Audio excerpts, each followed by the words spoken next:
Hello everyone, I'm Adrifting, and today we're going to be talking about one of my favorite science fiction novels, We Live in Nanjing. The Chinese title is 我们生活在南京. 我们 means we, 生活 means to live, 在 is in, and then Nanjing's the title of the city. So, there's the quick preface and introduction before we get into it. I'm not 100% sure what direction I'm going to be taking it in because it's only like my second recording.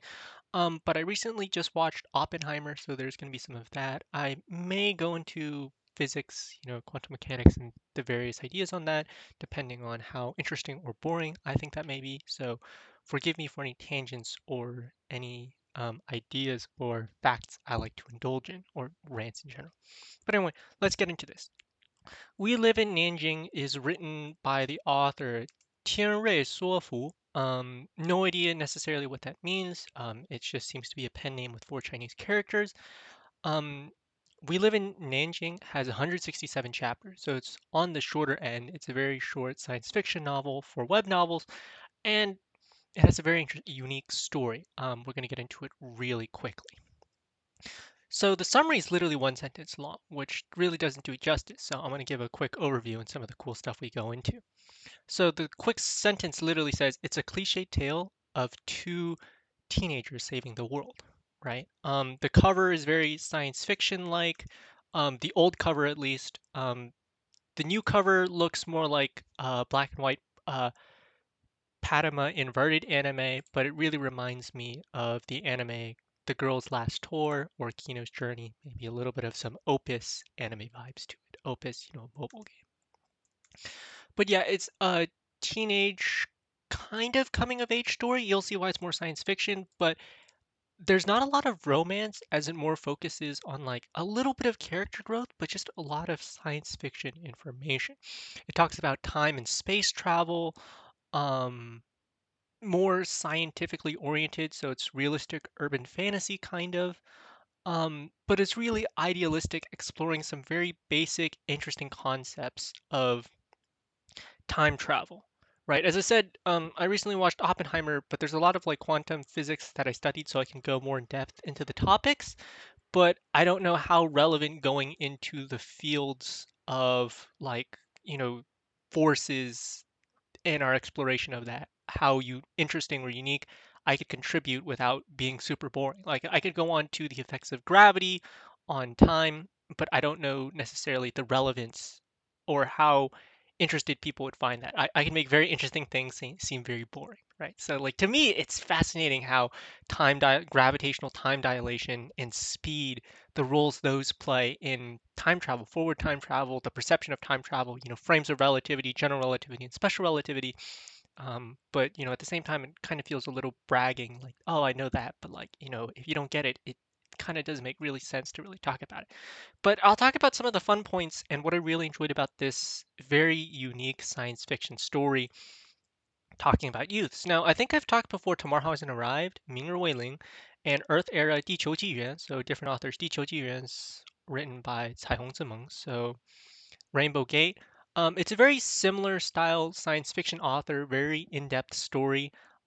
There's one thing I wanted to talk about in relation to that, which was the transition of information, which we will get into in a little bit. But this is a newer author, very heavy on science fiction, so he's written well and he finally got this published, so congrats on him. And it's just a very unique, compact, enclosed story. So it's not like a story that just goes on and on. There's an ending, and I find it quite beautiful. The topics covered are very unique, and it feels more like a physical novel than a web novel, but it's definitely written in a web novel format, and you'll kind of see that as we go along and we talk about the story. So there are two main characters. I'm going to go into some of the boring stuff before we go into the more plot and unique stuff. So the two main characters would be Penella. The Chinese characters are Ban Xia, and Bai Yang, which translates to poplar. Poplar is in poplar tree, cottonwood, and Penella is a specific type of flower. So very unique main character titles, a flower and a tree. The main character's surname or last name, as some would call it, is Bai. So Bai Yang. His father's name is Bai Zeng. So that's just the surname, their family name, and we'll get into it, right? So We Live in Nanjing is about these two young teenagers who get into communication through a radio, a ham radio. So they go into a little bit about science fiction frequencies and all that, and radio, short form, long form radio. Um, and our main character suddenly gets a signal from 14.255 hertz. The radio signal is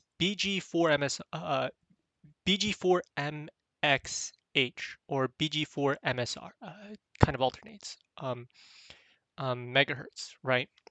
So usually on radio, you have multiple channels that you communicate on, and for whatever reason, on his radio that he's playing around with, he suddenly receives a signal. It's a girl from the future, and she claims to be from the year 2040, right? And her radio is finally working. Obviously, our main character Bai Yang or Poplar I'm going to use his Chinese name because I don't really use English names.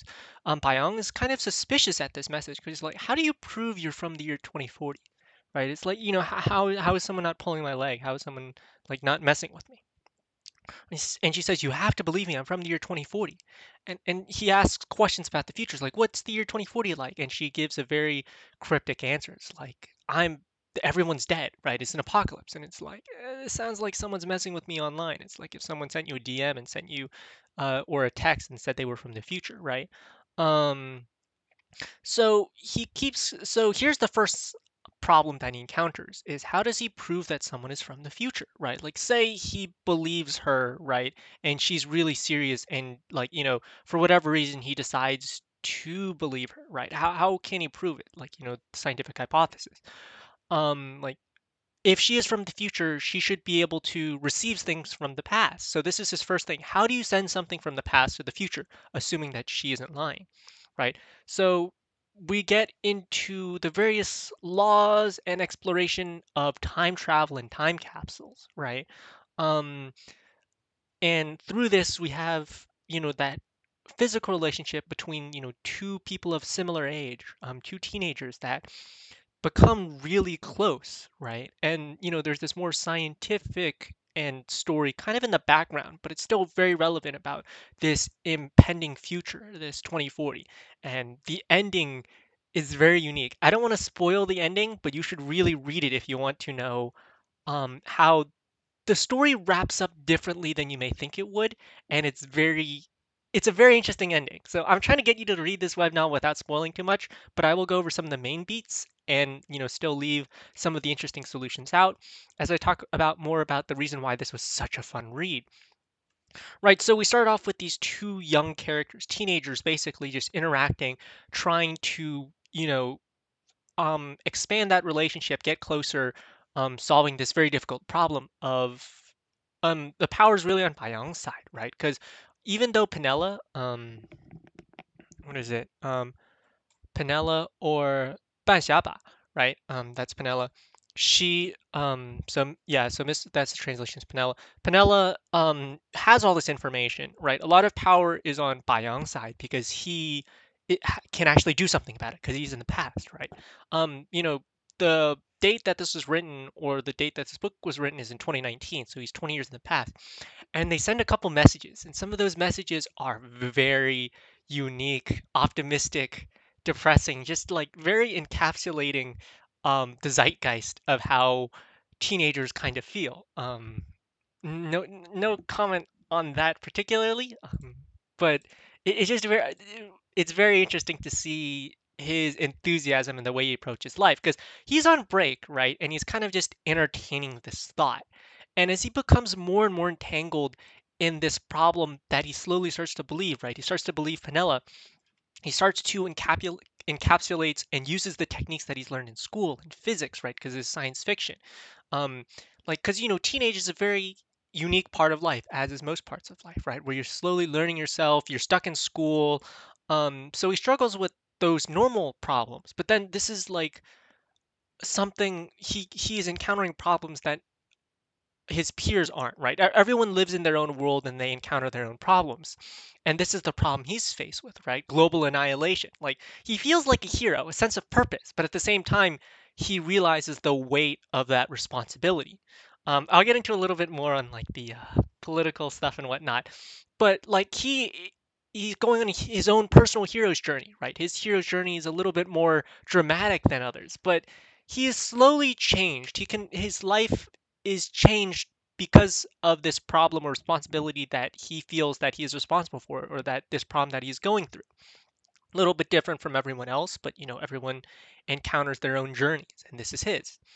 And so he starts to detach from the world that he lives in, right? He starts to detach from his friends and from school because he's found something he's interested in. He's obsessed over. I mean, it is a very serious problem.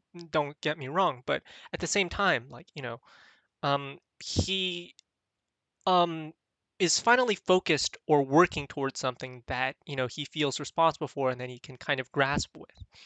And then we get into some interesting background stuff, whereas a lot of these teenage stories, whether it's E.T., The Race to Blackbird Mountain, or whenever you encounter this type of alien stuff, like Limitless, like when there's a meteorite, you always see in a lot of films where the teenagers try to keep it a mystery, right? Because the government doesn't really want you messing or touching around with dangerous stuff, right? So usually, people sneak in, they'll, mess around with the asteroids, even in ET, like, they're responsible for aliens, but like it's always this fight against like, personal freedom and individuality versus, the overbearing government, right? Whereas like basically you're supposed to hand this over to the authorities, right? You have no say, you have no control, the government knows what's best for you. And then, sometimes the kids will kind of do their own thing, or usually the kids are a sense of moral compass, right? Which, depending on the alien, some of the aliens are more peaceful, and then some of the aliens are more aggressive. Obviously, you want to protect the weak, and you want to protect the weak, right? Like ET was a pretty vulnerable alien, and so on and so forth. I mean, whether they made the right decision or not, we're not going to go there. But it's just very interesting how culture plays an interesting dynamic. Whereas stories like these, even though the government gets involved, our main character's still involved, which is just a unique position, right? Because it's a human, it's involved in the future. There's the way the author pushes it in an interesting direction. So our main character eventually gets the government involved, but it's a very personal story because he has to first like prove that this is something real, right? Because even though he's in the past, he's still a kid, right? He's still a teenager who doesn't really have resources or power or the intelligence necessarily to solve the problems that they're facing, because they're facing, human extinction, various calculations need to be done. Like, just it's not a problem for one person to solve. But because of his relationship with the other character, his future counterpart, Penella, Bai Yang, yeah, because saying Poplar is weird. Bai Yang has to get other people involved, and he's still personally involved, which really make makes his character. He doesn't experience that much character growth because it's not over a super long period of time. It's more like the period of half a year, but it's still interesting to see how his outlook on life changes from the beginning of the novel to the end of the novel. Now let's talk about the science fiction, which is the more fun stuff. So they love to talk about force, time as a force, right? It is the problem that they're trying to solve. How do you transmit information from the past to the future, right? And they talk all about these scientific conundrums and hypotheses, right? In quantum physics, they're trying to um, couple particle physics, so physics on a small scale to particles on a large scale, so particle and astrophysics, right? Basically, quantum physics, right? So quantum electrodynamics, so QFT, quantum field theory, which is the physics on a small scale, to physics on a large scale of astrophysics, which is special relativity and general relativity. Quantum physics and general special relativity don't play nice because we have not figured out a way to um, quantize gravity. Gravity is one force that can be explained on a larger scale, but on a physics scale, we haven't. The Higgs boson 2007, we discovered that particle. The field, even quantum physics is all about fields as far as my knowledge goes, all that stuff, right? Time, we've Einstein's special relativity combined the two dimensions of time and space. We won't go too much into that, but time travel is really fun as a hypothesis. We speculate on a lot of things. um, Time travel forward, time travel backward, time dilation, which is the difference in time travel. But in this case, we're talking more about quantum entanglement of the past and the future, right? Then we get into a lot of these moral conundrums of, if Penella receives information in the future, is that destined, right?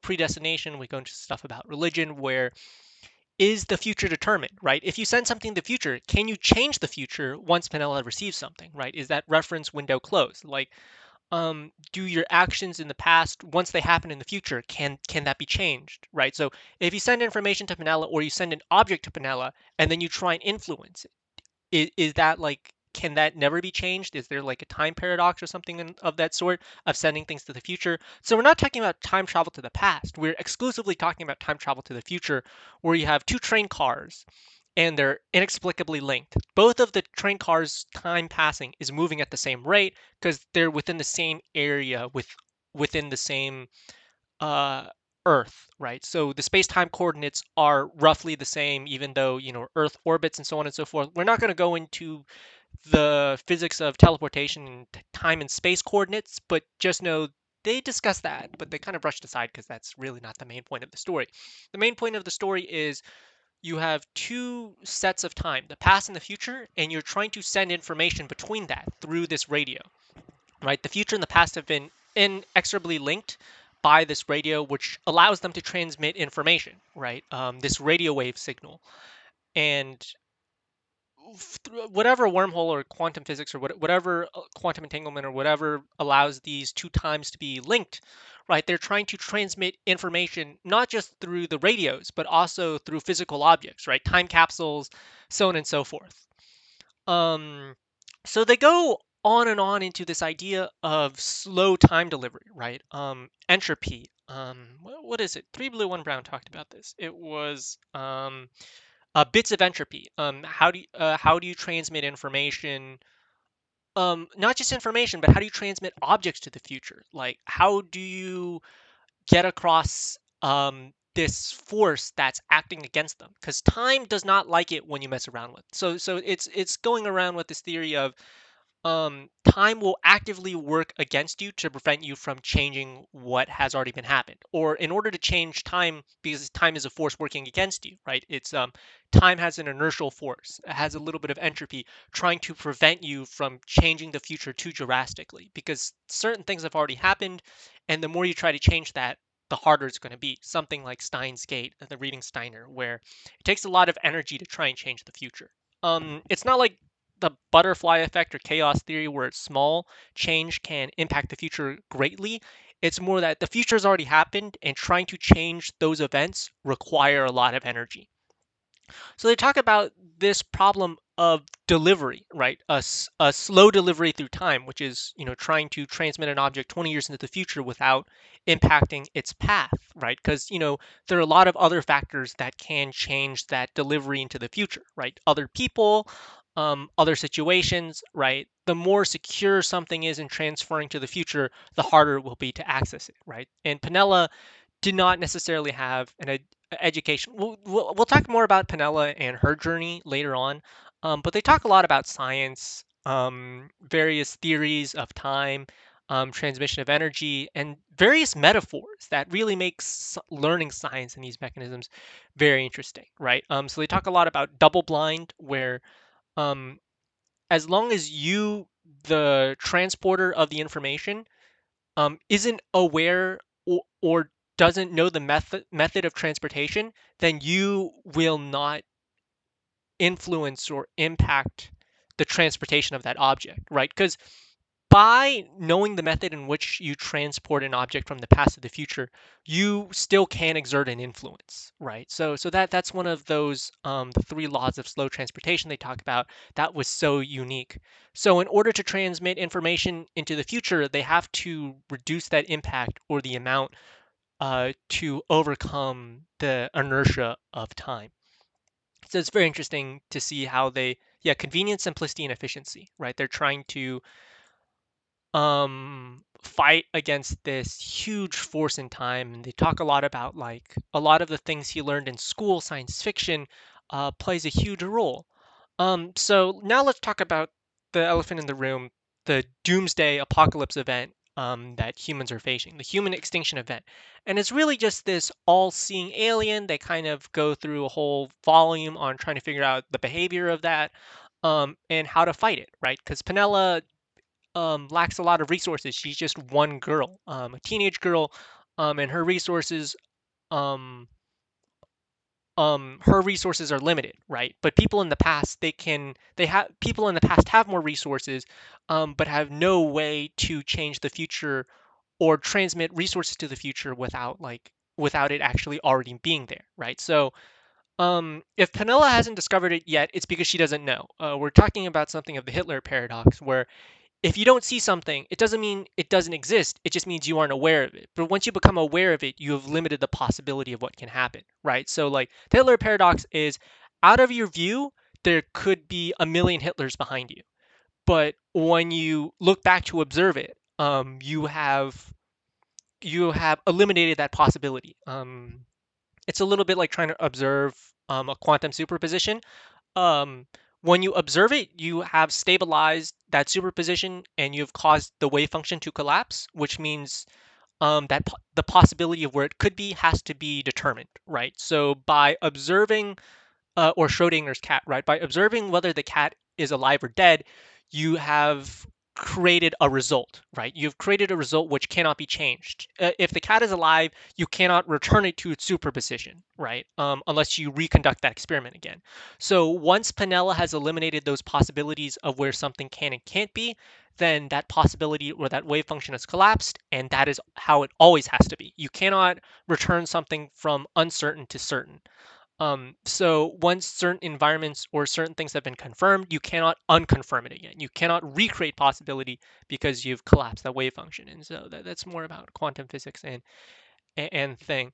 Um, but yeah, so they go into some very scientific stuff and very scientific figures. Lord Kelvin, right? The two dark clouds, which is like dark matter and like dark body radiation and all that. In quantum mechanics, right? Spooky action at a distance, Einstein, and then we're continuing on that work and research. What was it? Energy is conserved. Copenhagen interpretation. I don't remember that. Oh, they go into Shannon's information theory. Shannon came up with the number 10 to the 120.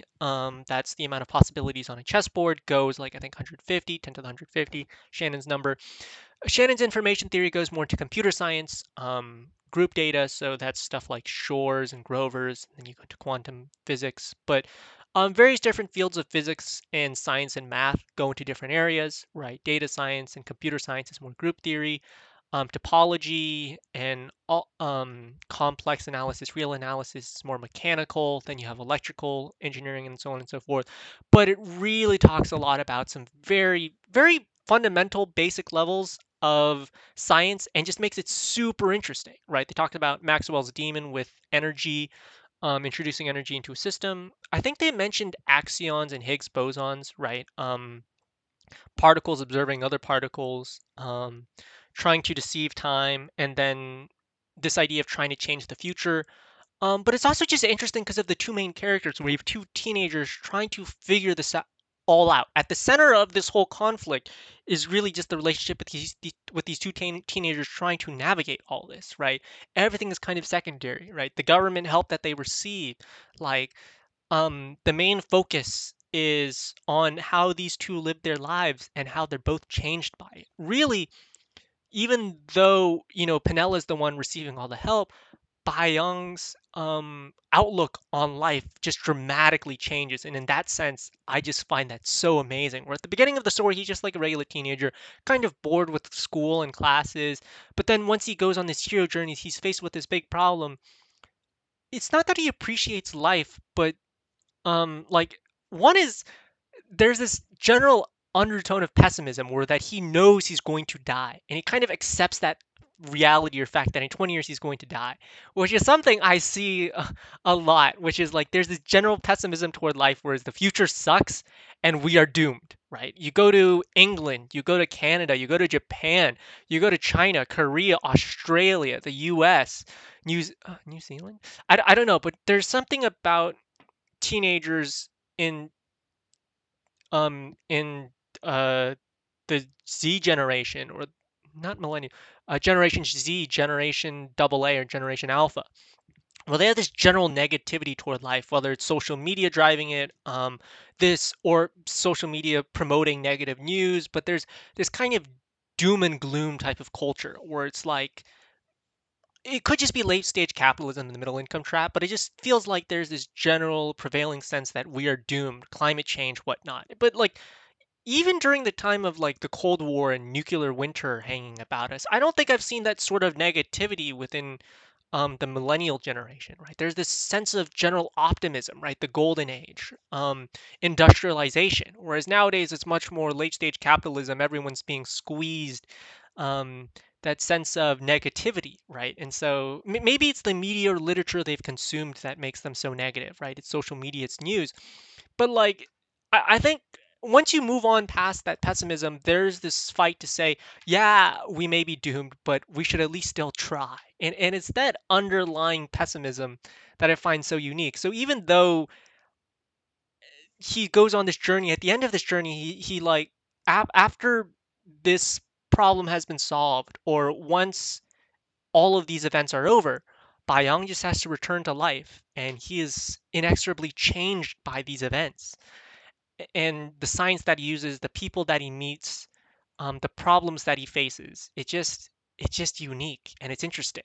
And this is why this We Live in Nanjing is a very interesting story. I really, really want to go into the ending, like the way it ends, um, the questions that the author poses or writes as an ending, which just recontextualize the whole story.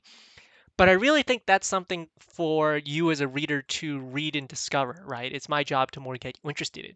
But they do come up with some fascinating problems if I haven't talked about it, right? Trying to send information to the future. They involve a nuclear bomb. That's not that big of a spoiler because you'll understand what they use that for. But like, how do you transmit that to the future without, having other people touch it, but like still have Penella be able to use it, right? They go into some information theory and locks, and it's like, how do you only so it's almost encryption, whereas like, how do you safely send data to someone in the future, but at the level that a teenager can use, right? Because Penella's education is not as advanced as Penella didn't receive, basic education because her world is destroyed, right? She grew up in an apocalyptic world. And they will discuss some of the factors of the 20-year gap. I really, really want to go into spoilers, but I feel like for the sake of not spoiling the reader experience, I won't talk about a lot of this stuff. But man, oh, I'm just leaving so much out because I'm limiting myself. But there's just some fun ideas that they explore. And that's about it for We Live in Nanjing. Hopefully it wasn't too boring and I didn't go on too many tangents. I really wish I got to cover the things I want to cover, but yeah, that's We Live in Nanjing. 我们生活在南京 by 天瑞说服. I don't really know how to translate the author's name. So yeah, we'll stop here.